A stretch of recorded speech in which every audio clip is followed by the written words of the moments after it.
All of us go through this. When I got started in this industry, I went through it. You know, I told a story years ago at a keynote for one of the national conventions that I was doing at the time, and I talked about a guy named Bob that got started in the industry. Anybody ever seen that video on YouTube, the emotional roller coaster? Okay, so a few of you are probably familiar with this story that I'm about to tell, you know, and some people think it's pretty funny, but when you kind of look at what you're going through in your business now and kind of hear what Bob went through, you're probably going to find some similarities, but it's definitely a teaching point in it. And I know some of you may be watching this on video right now and wondering why I'm wearing a white suit. We're in Miami right now for an all-white yacht party tonight, okay? Just have to throw that disclaimer in there. We're going to edit this part out while I'm talking right now. But people are going to be wondering why I'm wearing a white suit and they're watching this later when we're talking about the emotional roller coaster, all right? Y'all get it later. Okay, so back to what I was talking about. At any rate, you have to be able to stay off of what I call the emotional roller coaster. Now, there was a guy named Bob that actually got started. And Bob, I actually went to college with Bob. We both were on the dual degree program with Georgia Tech for engineering and physics. We also were co-op students that worked at the Georgia Power Company. And Bob was just as ambitious, or even more probably, than I was. When I got started in this industry, you know, he knew what I was doing. I talked to him about it. He was not very interested until after my first year when I left my job. Bob called me up and he said, "Hey, Rico, I heard you quit." And I said, "Yeah." I said, "Well, I wouldn't consider it quitting because I don't quit anything, Bob. I retired. Retired at 21 years old." He said, "Yeah, I heard you retired. I heard you bought a new house. You bought a new car. I heard you're making, you know, over 6 figures in income right now, man, at 21 years old. That's incredible. Can you tell me more about your business?" So Bob was pretty excited. We met up and right away, Bob joined the business. Now, a lot of you, when you get started in this business, what's going to happen is you're going to be very excited. All right. And what you're looking up here is a line graph, and up here you're going to see from a scale of 1 to 10, your excitement level, 10 being the highest. Most times when you get started in this industry, your excitement level is going to be a 10. How many of you were a 10 when you initially got started? All right. You were excited. You were pumped up, just like Bob. Bob was excited because he started thinking about the possibilities. He said, "Man, if Rico can quit his job, if he can buy his dream car, he can get a home built at this age, man, what could I do?" Bob was excited about the possibilities. So Bob's excitement level was a 10 when he got started. Now, after Bob got started, I started walking him through what's the system, what we're going to do next. This is what you need to do in your initial training. Bob, before the next meeting, don't talk to anyone. Well, Bob didn't listen. Bob left that meeting and he decided he was going to call his mom and try to recruit his mom. Got his mom on the phone and she started ripping him apart, telling him, "This is crazy. That's one of those pyramid things. You just wasted your money on that. In fact, Bob, you owe me some money. Now you're joining a business? Oh no, you need to call and get your money back because I'm not getting in and you're probably not going to be able to get anybody else in. Focus on school." Now what do you think happened to Bob's excitement level now? It goes down. Because he's thinking that this person who raised him and nurtured him, person who loves him, person who's always been open and help encourage him to succeed in life, he's thinking that this person is going to encourage him in the business. This person is probably going to want to join him or at least become a customer. At least a customer. But his mother told him he was crazy. So now Bob gets on the phone and Bob's called me and he said, "Hey, Rico, I was excited about this. I was going to get going, and I know I was just like you going to leave my job after a year. But listen, Rico, I talked to everybody I know, and she said no."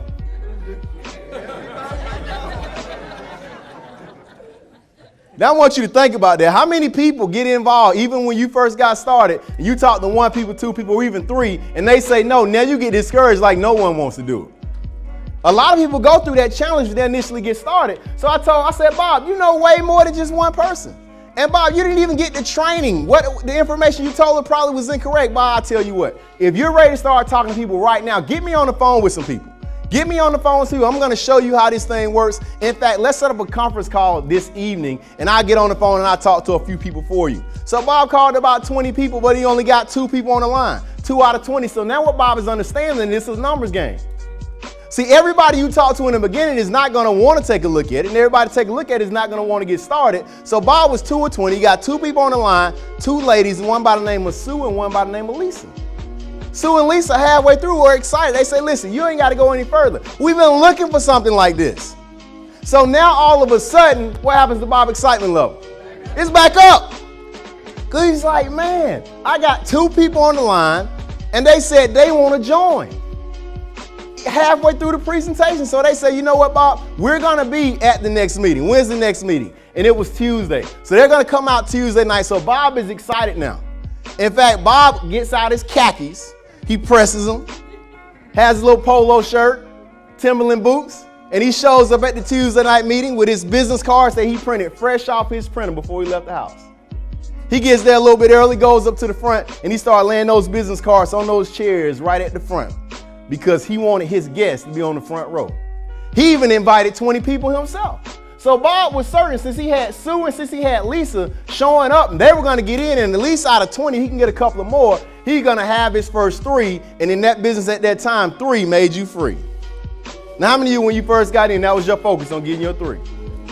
That's what everybody wants to do, get their 3 so they can be free. So Bob's sitting at the front of the meeting. 7:15 rolls around, meeting's getting started at 7:30. They don't show up 7:30, they're not there. And the whole time doing the presentation, Bob is sitting right there next to the 3 empty seats. And the entire presentation, he continues to look back, see if anybody's coming in. Nobody's coming in. I'm looking at Bob, Bob's looking at me. Every 15 minutes, I can see it in his eyes. Yup, I'm gonna quit. That's what it looks like. Anybody ever seen that look in the eyes of IBOs, right? You just know that it's probably coming. So Bob at this point is demotivated because Sue and Lisa didn't show up. So Bob leaves out of the meeting, goes, gets in his car, and on his way home, he starts listening to himself. Hey, why did you waste money and sign up for this business? Your mama told you were crazy. You need to get your money back while you're in the refund period, right? So he gets home, he's thinking about it, and before he gets to his phone to give me a call to quit, Bob said he saw his answering machine light blinking. Now we're talking about back in, it was like 2002, 2003. Y'all remember the answering machine? Some people in here like, what is an answering machine? You used to have a little machine with a tape in it. You know, you press the button, it rewind back and it'll play everybody who called. That's the answer. So the light was blinking on the answering machine. Bob pressed play and it was Sue.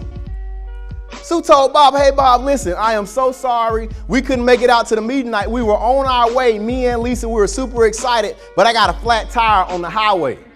And as we pulled over, I was trying to change the tire and it was a van that stopped, had 7 guys in it.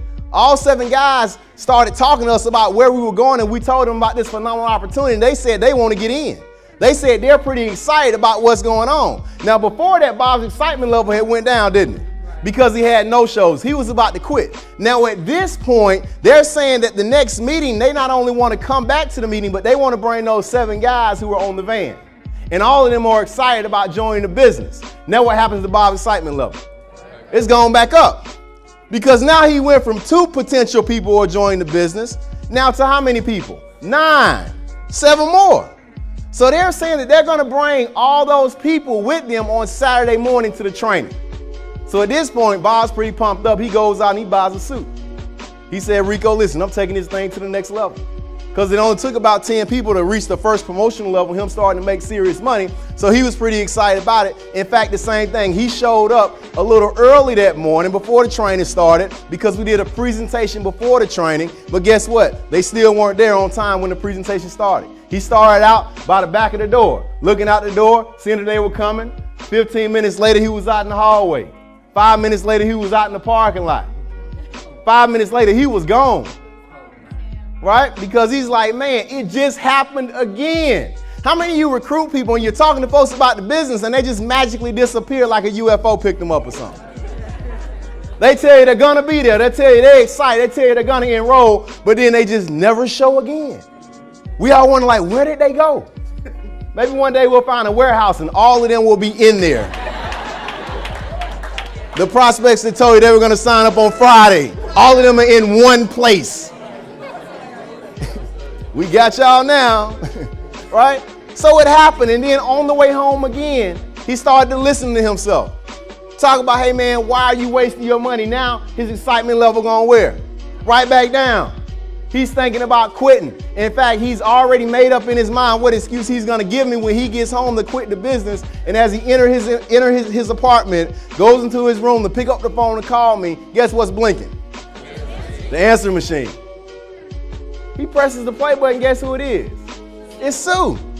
Sue said, oh man, I cannot believe this happened again. Bob, we were on our way to the presentation that morning in the training, and we were coming out of Waffle House, and there was this plant right across the street. People were out there picking, and they had signs. They started talking about how 400 people just got laid off, and all the people were outside talking about they were looking for a better opportunity, a better way.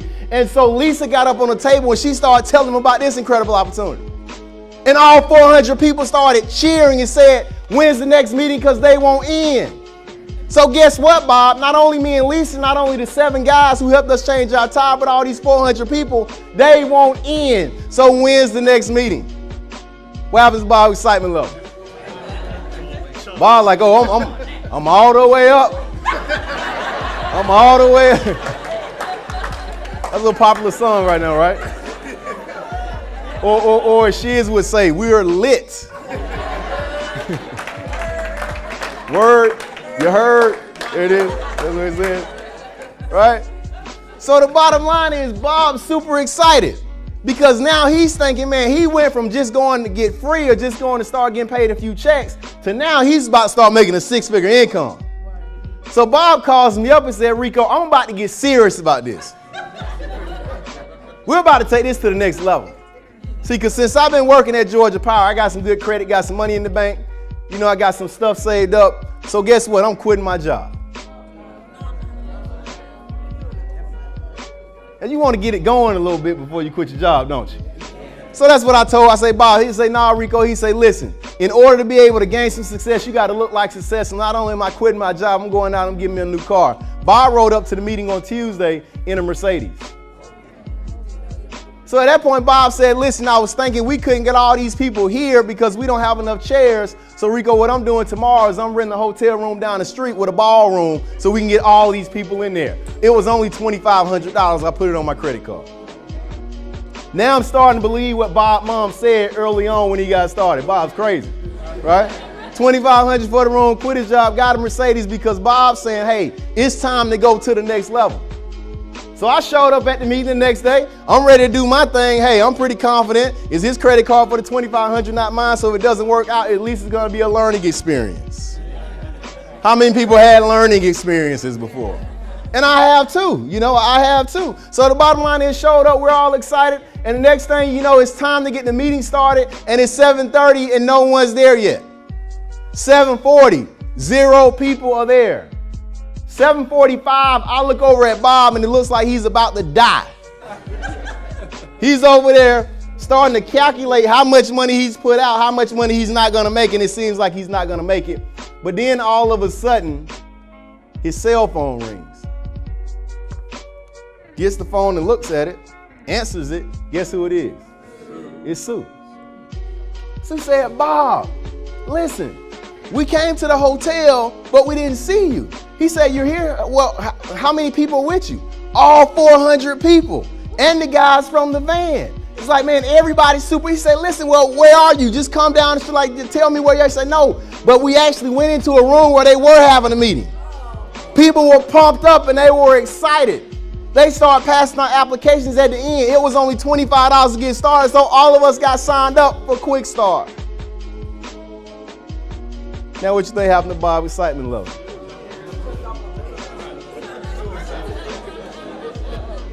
Long story short, I never heard from Bob again. He quit. See, what you call this is the emotional roller coaster.